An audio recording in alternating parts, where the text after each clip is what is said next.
días, señor presidente, mesa directiva, honorables representantes. En nombre del Centro Democrático, les expreso que nosotros apoyamos, validamos, respetamos la protesta social, que la hemos ejercido y sin vandalismo, pero rechazamos la violencia. Es igual el dolor de la familia de Lucas Villa, asesinado en Pereira, que el dolor de la familia del capitán Solano de la policía, asesinado en Soacha. Los momentos de mayor violencia en Colombia son aquellos que han creado los picos de desigualdad y de pobreza. Entre el año 2001 y el año 2013, la pobreza bajó en Colombia del 52 al 27. Hubo momentos de mejoramiento del coeficiente Gini, pero se estancó desde el 2013. En ese nivel la encontró el presidente Duque, que encontró también la economía bastante desacelerada. Esa reforma que hizo el presidente Duque impulsó la recuperación de la economía, como se notó en el año 19 y en los meses anteriores a la pandemia. ¿Qué pasó con la pobreza? Se modificó la fórmula y al mismo tiempo el efecto de la pandemia la subió al 42,5. ¿Qué hizo el gobierno?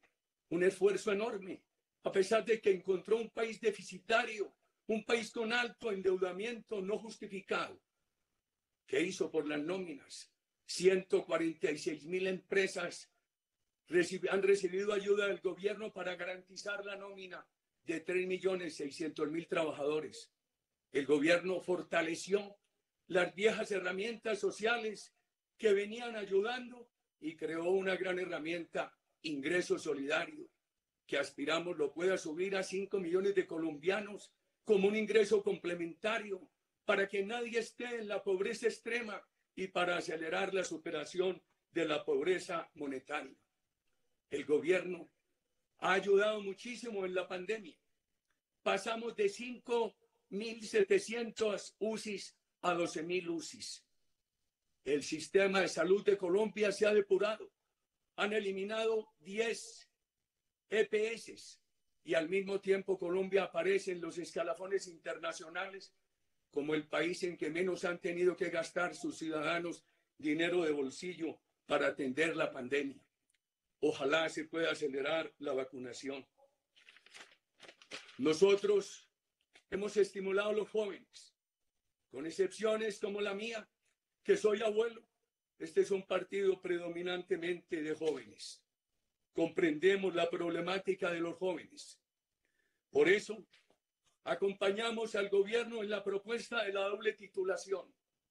Ojalá todos los bachilleres de Colombia salieran con titulación técnica, con una gran inducción al lenguaje de los computadores, aprovechando la virtualidad, el SENA. En ninguna parte del mundo quedarían desempleados, serían bien recibidos en nuestro país, en cualquier parte tendrían oportunidades. Nos parece de la mayor importancia la universidad gratuita para los estratos 1, 2 y 3, que no se anunció ayer por el presidente de la República. Viene luchando por ella como el Centro Democrático desde hace mucho rato. Y no es para un semestre, es permanente. Y no podemos esperar a que haya las sedes. Hay que trabajar con la virtualidad, mirar el modelo asiático de la posguerra en materia de educación.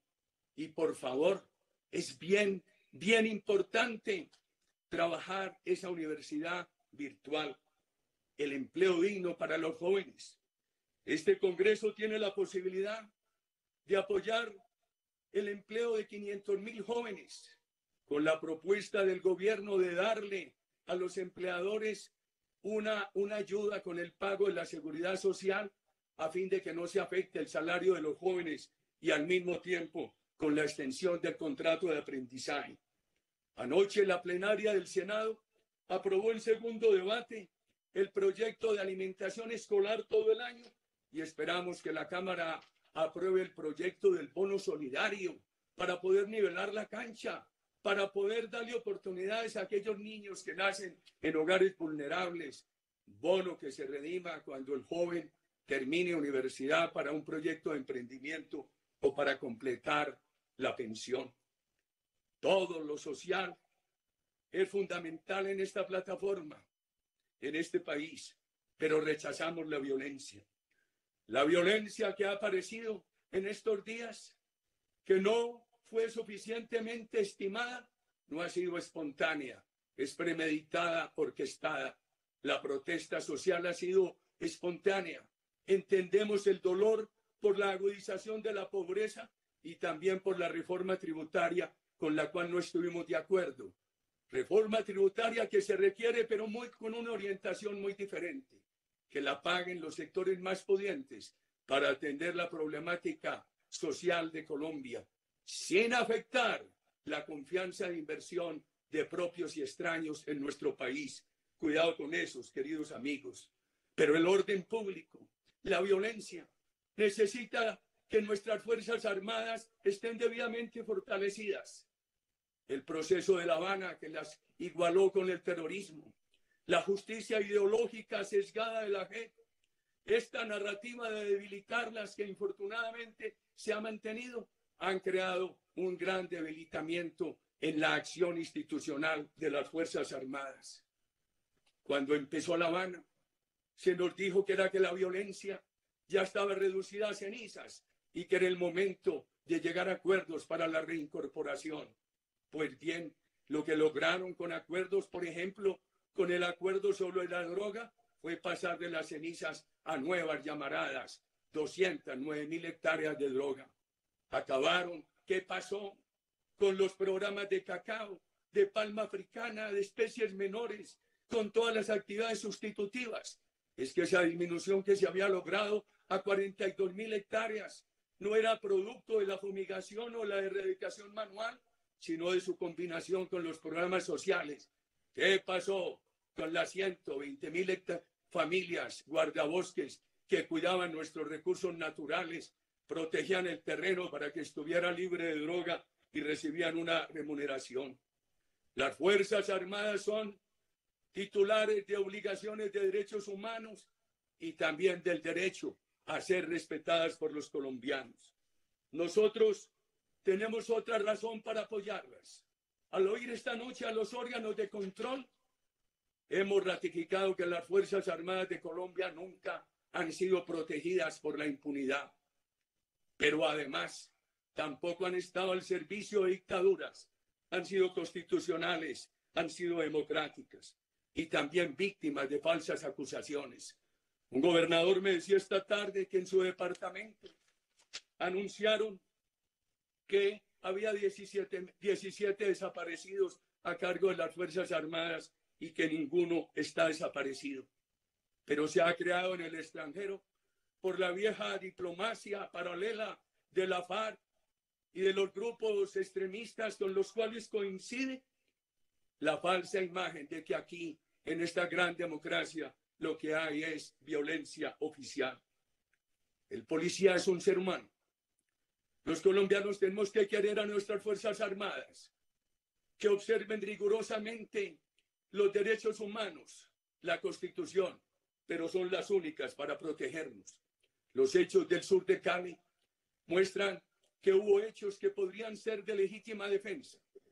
Una ciudadanía acosada por la acción vandálica esperaba que llegara la fuerza pública a socorrerla y no llegó.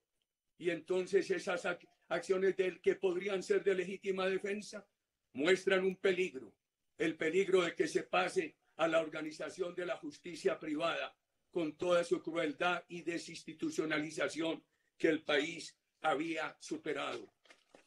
Eso se logra con el debilitamiento de las Fuerzas Armadas. Esta es una sociedad pluriétnica, pero ninguna condición étnica autoriza a ejercer violencia. Hay compatriotas indígenas que construyen patria diariamente con sus costumbres, sus usos, sus normas, otros que destruyen diariamente. Los colombianos deben saber que la Agencia de Desarrollo Agropecuario apenas tiene 105.000 millones de presupuesto, que reclaman presupuesto en todo el país y que 55.000 están asignados al CRIC. Y a rato se pregunta uno, entonces lo del CRIC es para la violencia. Cuidado, compatriotas, honorables representantes, con la destrucción del sector agropecuario que salvó al país durante la pandemia. Se están muriendo las aves, los pequeños productores de plátano y de banano del Quindío no pueden llevarlo a sus mercados. Se está afectando la seguridad alimentaria, se está destruyendo la economía agropecuaria y muchos en esos bloqueos dicen que los bloqueos son legales. Mentiras.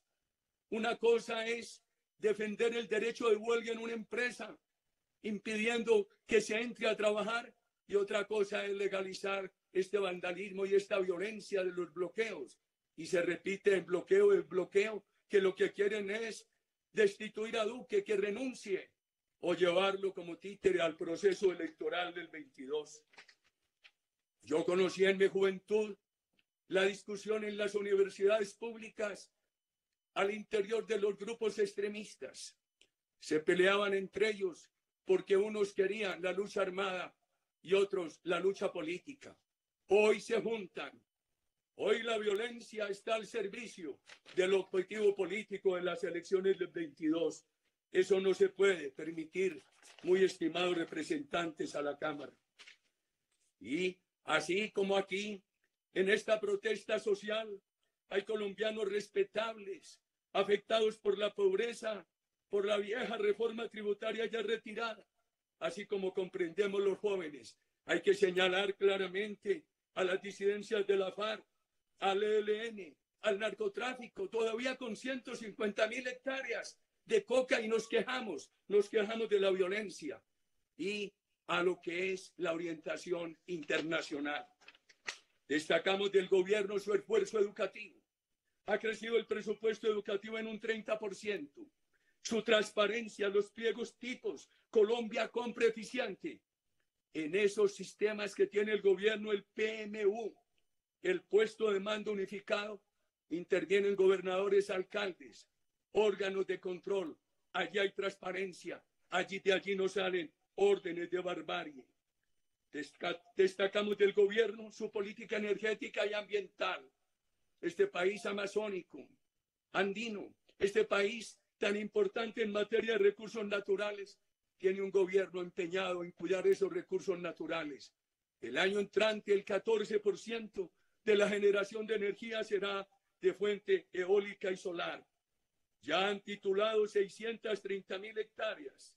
Ojalá puedan acelerar ese proceso y, sin afectar a los productores del campo, comprar tierra para las organizaciones campesinas.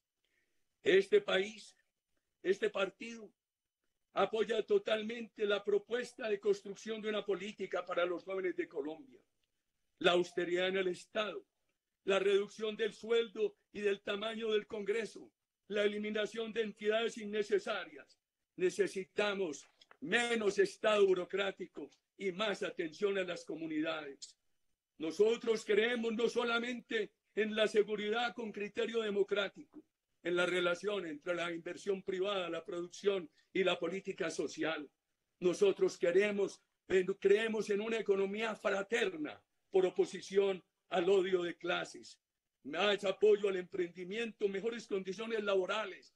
Ahí están nuestras propuestas en el Congreso, las que estamos impulsando con otros partidos, como la disminución de la jornada de trabajo para hacer un ambiente laboral más amable, sin afectar el ingreso de los trabajadores.